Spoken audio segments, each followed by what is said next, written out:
Greetings, fellow humans. I'm MartianBuu, and today we got a really exciting balance patch. There were several changes made specifically for Wild, and for me personally, these are a lot of decks, at least, that I really had been hoping would get a change eventually because they were making playing in Legend pretty miserable. So it's been pretty exciting, been looking forward to it, and we actually got the changes today. So we know what they are. Before we knew just which cards were going to get changed, but now we know exactly which cards were changed. And if you're like me, you're probably going to be a little surprised by what was actually done to the cards. All right, so they said, overall, this is a little bit of a lighter patch for Standard. We just had a big infusion of cards with a mini set, so this patch is just looking to address two major outliers after the card infusion. And then for Wild, we've been discussing potential updates to the mode. In this patch, we're making changes to help curb some of the mode's negative play experiences. We don't view these changes as exhaustive, but we are working on some more long-term updates that we're excited to share once they are more solidified. So a lot of people have had the theory that this isn't going to be the one and done Wild patch. It's just step one of several steps of Wild changes. So if you're feeling like your deck was unfairly targeted when other decks are still overly powerful, or if whatever was bugging you didn't actually get hit, be hopeful because apparently there's more to come eventually. First up, we have Construct Quarter, which is the standard card everyone was expecting to get hit, and it is going from 3 mana to 4 mana, which for Wild is actually kind of exciting. I was kind of expecting to get a durability nerf and not a mana nerf, but it is a mana nerf, and that puts it at even, so even decks can play that now. Goldshire Knoll is going to 11, so in Standard they don't have Snow Fury Giant. When you go to evolve a 10 cost minion, you get to evolve into another 10 cost minion, which made Knoll really strong for that. By putting it to 11, now when you try to evolve a Knoll, you get a Knoll. Evolve Shaman builds in Standard are going to have to be built pretty differently. The way that affects Wild is even Warlock can't play this anymore. So the bright side of that is rotation is just around the corner, and Knoll, since it doesn't actually break anything in Wild, is likely to be reverted. So if you're an even Warlock fan, you probably don't have to be sad forever. And into the Wild changes. So this is a change to a standard card, which they haven't been doing since they started using the bans, but this change doesn't actually affect the standard lists, and it is very close to rotation. So it's not like there's a lot of time for the meta to redevelop and include a 5-cost card. Because this is so close to rotation, it does make sense to maybe skip the ban part and just change it, because almost based off of how they played in standard, apparently this is a bit of a buff. I don't know. All that is to say, don't expect them to start nerfing a bunch of standard cards for Wild based on this change. This is the exception, not the rule. But yeah, so it's going to cast spells that cost 6 or more now, so it can no longer recast Time Warp. So infinite turns Quest Mage does not work. Next up, we have Pillager, which has gone to 5 mana, but it now deals 2 damage to a minion instead of dealing 2 damage to whatever, which is it's a little interesting. I was not expecting to get a text rework on this card. I was expecting them to just bump it up a few mana because then it's fine. I think the idea was to kill it and then make sure that it stays dead. You know, there is a chance that at 1 or maybe even 2 mana the deck is still around at some point. I would still say that's unlikely, but who knows. But yeah, so the Pillager Rogue deck as you knew it no longer functions at all. It's a little bit of a shame, I think, because in general I prefer mana nerfs when possible so that people who enjoyed a deck can still play it but bad, you know, like with Sorcerer's Apprentice. It's especially for the nostalgia Wild format, I think it's better to have a deck still be possible even if it's much worse. So like 1, 2 or even 3 mana on Pillager does kill the deck competitively, but if you loved playing Pillager, you could still do it. And with a change like this, you can no longer still do it. So that would be my criticism of this nerf, but you know, for me, I'll take it. You know, they have their reasons. They know what cards are coming out. I don't. So from my end, it seems a little sus, but it's definitely take it over them doing nothing. So A+, just that they took the deck down. I was not expecting this deck to ever get a change.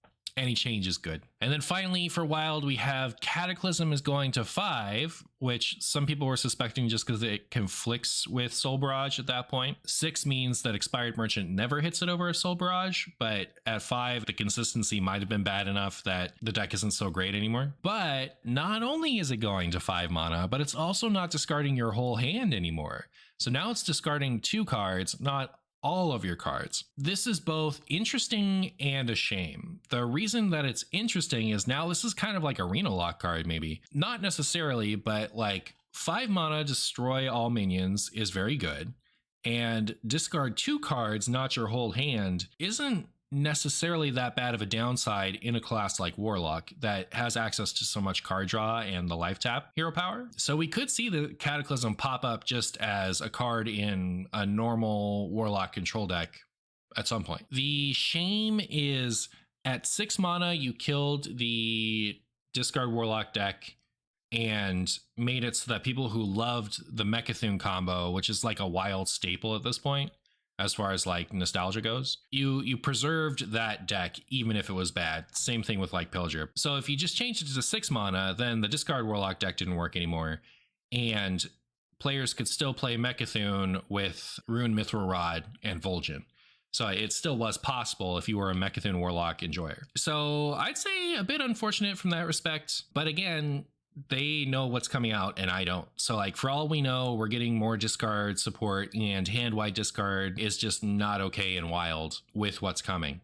I don't know. It could also just be that they would rather have Cataclysm exist as an interesting option just to be played in a regular deck, which may have been the original intent with the card, instead of having it be like a niche bad combo activator. So yeah, the changes were not what I expected. I'm glad that they changed the cards. Not at all what I expected, except the parrot, yeah, I guess was kind of on point, but really happy that they made changes, and I'm excited that they're looking into changing more in the future. Matt London did offer some insights. So he said, today we made some balance adjustments to Wild. As mentioned in the patch notes, these changes are intended to curb some negative play experiences. Some of you may be asking why this combo and not this other combo. Evaluating the breadth of decks in Wild is a daunting task. For this round, we looked at consistency, the ability to interact with the combo, play frequency, win rate, and public sentiment. We're not committing to maintaining this policy in the future. So he looked at a few factors from consistency, what can you do to interact with the combo, and how often it's getting played, how often does it win, and what is everyone saying? And he's saying that like he's not necessarily going to consider all those things in the future. We're trying this approach this round and seeing what effect it has on the meta and player sentiment. It's not our intention to kill anyone's pet deck, and we're not eager to engage in an endless game of whack-a-mole in Wild. Thanks again, see you on the ladder, end. So what I liked about that sentiment is it seems like he's committed to making a few impactful changes to Wild, but he's not just going to bop every deck that pops up, which I think is good. I think a lot of people want Wild to be balanced like Standard, and I don't. I don't want like everything that's good ever in the history of Hearthstone to get nerfed. I would prefer them do more changes that leave decks possible but bad. So maybe these types of changes that they did for these cards, I'm not so much a fan of, but glad to see a little bit more intervention and that they don't want to intervene too much. So I think that's the right attitude as far as like how often should they try to change something. These changes have me very encouraged about Wild, both what Matt said about it and the decks that they hit. They've been hinting at something mysterious as far as like big mode updates. Who knows what those are? We'll see those when we get them. But I think if you're a Wild fan, there's a lot of reason to be encouraged by the attention the mode got this week. So the patch is live already, and I've had a chance to play a little bit. So here's some stuff that I was excited to try out today. This is just Raza Priest. It's got a heal package. It's not Shadow Raza Priest. It's got the Polkelt and all the good stuff. If you like Turbo Raza Priest and don't like going Shadow, I have a lot of fun with this list. You can try it out. I'll have a code for all of these in the description. The big advantage of playing a deck like this is now that more control decks are out there having a decisive win condition like Raza Anduin and Spot of Shadows is going to be pretty good into some other decks like Druid that could possibly outvalue you if you give them too much time. Then we have Silas Ashtongue Rogue. So this has been like everything anyone wanted to talk to me about on stream today is like Pillager isn't really dead. So the idea is you use the same Pillager shell, but instead of running double Pillager, what you do is you give your opponent a Soulbound Ashtongue with Silas Darkmoon, and then you hit the Ash Chung with Spectral Pillager. So you need fewer cards played per turn because now it does double the damage, but you also need to run a 7-cost minion and some garbage. I spent a lot of time scoffing at this deck this morning, but people kept bringing it up, so I tried it a little bit. I would have pulled it off, but I forgot about Spirit of the Shark being out with Silas. So he does his thing twice. I gave my opponent Ash Chung, and then it triggered again because the shark was out. So I had to give them a shark or take my Ash Tongue back. So yeah, when you play this deck, make sure that you put your Ash Tongue on the left and put your Silas to the right of the Ash Tongue, so that you give your opponent an Ash Tongue and a Silas, and then you can shoot the Ash Tongue with your Pillager. How good is this deck? Terrible. This deck is so bad. I understand it can win if it gets infinite time, but it is 1,000 times more ratable than the other version. The other version was way less ratable than people like to say it was, and this is actually ratable. You can't lose any piece except maybe the Froxy Fraud. It could be that there's some more refinement, or people will still get back up on the horse with this and it'll be good, better than I've given it credit for, because really I haven't played that much today. But if you are a Pillager fan and are sad that your Pillager deck literally does not function anymore, there is still a bad version of it that you can play. So that's this. Then we have discard Reno Lock. So we have the new Cataclysm that functions as a board clear. And something I was thinking about when we saw Plague Eruption is just running Plague Eruption. So it deals 2 damage to all minions, and if you discarded a card, it does 3. But just that with Scourge Supplies and maybe one other thing. But now we have one other thing that's pretty good. So as long as we're going this route, we also have Solarium. Draw 3 cards, discard them at the end of the turn, which combos very well with a Netheron, and also gives you nice out options when you're up against aggro or something and you desperately need that clear. And Shriek is pretty funny. So like 1 mana, deal 2 damage to all minions is really good. And the more I play with Soul Ren, the more I feel like specific cards in your hand don't really matter that much. So I wanted to try with that because I was expecting a lot more aggro than I actually saw today. And then to mitigate all of those discards as far as value, you have Soul Warden, which you can use with Brand to get out a ton of stuff. So this is obviously meant to be spicy. It's not meant to like actually be game changing. But if you wanted to try out Cataclysm in a spicy Reno Lock list, I'll have that for you in the description. Next up, we have Even Decay, which is the only one of these decks that really got a direct buff.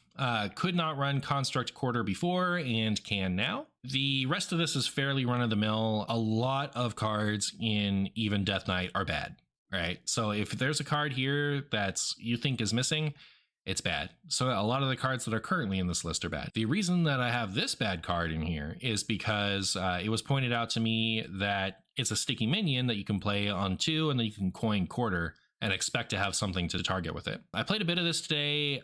I actually feel like 4 mana Construct Quarter is not nearly as good as the 3-1. Shocking everybody, but I'm just saying, like, does this even stay in the list? Probably, but it's not going to be one of the power cards, I don't think. It's way too early to tell, but first impressions are Construct Quarter feels pretty fair in Even Death Knight. And then this was the deck that I had the most fun with today. This is Reno Druid with dragons. So I put in the Kazakusan, we have the good dragons, and we have the bad dragons, but like I like Volcanic Drake when you're running Flipper Friends and Scales. I think it's actually pretty decent, especially when you need the dragon payoff. And then you have Amber Whelp. So you get your Breath of Dreams payoff, you get to play Kazakusan. With all of the combo slowed down, I feel like it's a lot more playable. Remains to be seen if aggro is fast enough to keep Reno Druid from popping back up, but I had a lot of fun with this today, so it does feel like a lot of the pressure is off as far as the nerfs, and it's been fun to be able to feel like I could experiment. I experimented with some other stuff that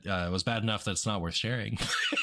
But anyways, so those are some things that I thought maybe you might enjoy toying around with post change and post buff for some of the nerfed cards that now function a little bit differently. Remember to like, comment, and subscribe to support the channel. I hope you enjoyed, and thank you so much for watching.